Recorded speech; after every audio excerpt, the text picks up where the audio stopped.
So I gave you this template for having the simplest thing I could do with a sprite, just because sprites are the sort of building block of everything that you make, and understanding in the simplest form it makes it easier to use elsewhere.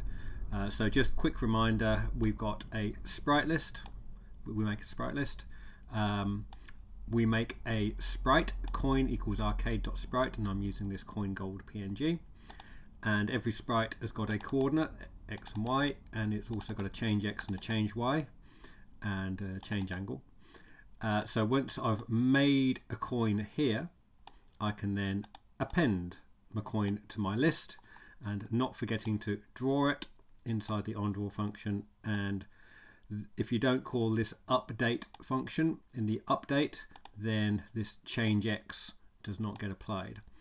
So the first activity I suggested was I wanted a second coin. So it was just a matter of helping you to look at this and see what you need to copy and paste. And basically, that's what we need. We don't want to make a new sprite list, because every time we make a sprite list called coin list, it just wipes everything that might already be in there. So we only want to take that bit there, Control C, and then going down a bit, Control V. And of course, every time we paste, pretty much, unless you're really paying attention, you always need to fix indentation. So this is all still inside the first setup, the only setup function. And just so we can see both coins, I'm going to change the y coordinate to just 50. So let's just check that that works first. So yeah, the simplest way to do it is this, where we just make a new coin and append it. Nice. I then asked people to say, how can we do 100 coins? And I'm going to show you how I would do that now. So I'm going to delete this second coin.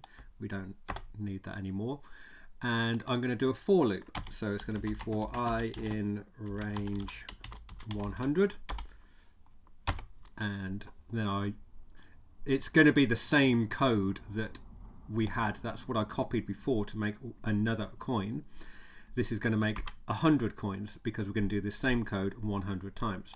Now, if we just have these same coordinates though, and the same change x, change y, then it's going to be 100 coins on top of each other. It looks like one coin still. So I'm going to use a bit of randomness.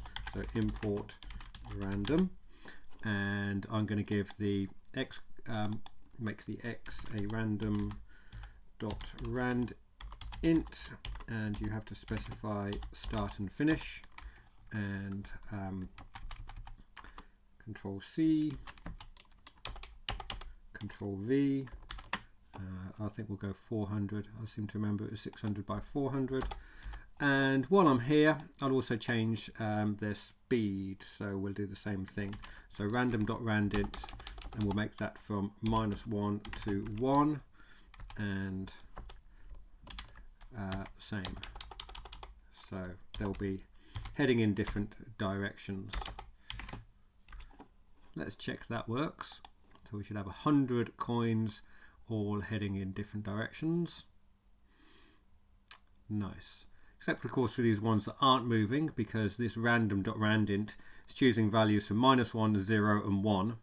So all of these ones we can see here obviously must have the x, the change x come out as 0, and the change y come out as 0. So that's all lovely.